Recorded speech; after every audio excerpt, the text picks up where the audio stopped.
people have suggested that these kind of shuttles are maybe an amusement park ride. Well, perhaps they did get their start in amusement parks. We're going to talk to Mark about this shuttle, which has been active for a while. Mark, why don't you tell us what we're looking at here? What is this shuttle? So this is the autonomous shuttle bus by Oceaneering and ZF, and it's a fully self-driving vehicle. Doors closing. Please mind the doors. And it has all the things you'd expect when you're moving from one spot to another. Exactly. Normally it even says mind the gap. I think it's important to talk about your background, because one of the things you just mentioned is that the company designs for accessibility from the beginning because you have to for some of the applications you serve. Yes, that's correct. So we've got a lot of different business units, actually, also in entertainment, and we're always complying with ADA. ADA compliancy is a big thing in our business, and so it is for this vehicle. So accessibility is always important. Right now you're seeing a step because we're at a Congress and that's just easier, but normally we build stations that are flush with this vehicle. The gap is very repeatable and always close enough to comply with ADA. And so then we actually, you can just drive your wheelchair in here, lock it out, and be safe.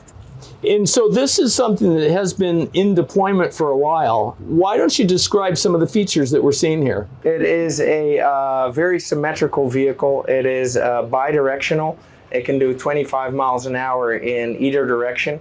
It has individual axle steering, so each axle can individually steer, and that means that we can turn our wheels like that to actually do a tight turning radius, or we can turn our wheels like that to do crabbing. So I can actually move sideways, do the little crab walk that that now becomes more and more of a term, which we've already been doing since 1999. And I can tell it's got HVAC. Does it also have some filtration and that sort of thing? Yes, certainly. So we've got two high-powered, high-voltage HVACs in there that circulate and cool.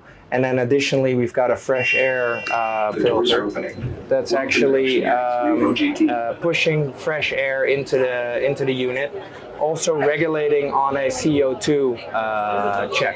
You've been able to optimize this for things like opportunity charging, so you don't have to have a huge battery pack, right? Correct. So at each station, what we're doing is we're pushing down a charger to a plate, and then with a very high powered charger, we're pushing in what you indeed call an opportunity charge. With that, we are actually creating systems that can run 24/7.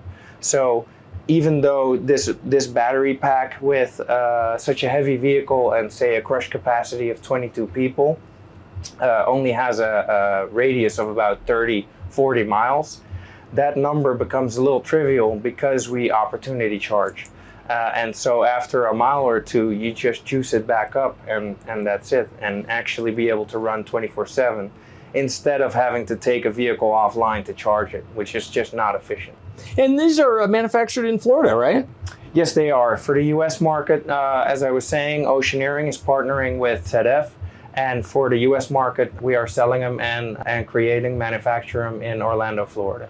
Yes, that means you could use them as a mini school bus if you need, or whatever, huh? Certainly. We've been looking at all kinds of different businesses, airports, yeah, school buses could be a good one, entertainment parks, basically anything, any application that would need that last mile transportation of a little bit more people in a bus to get to a certain hub. And you threw out an acronym that was new to me, APM. APM, Automated People Mover. Those are your more traditional movers that actually you see at terminals, airport terminals. Between a terminal, they need to move a lot of people quickly, and they do that very well. However, those are very large. It costs a lot of money in respect to what we have over here.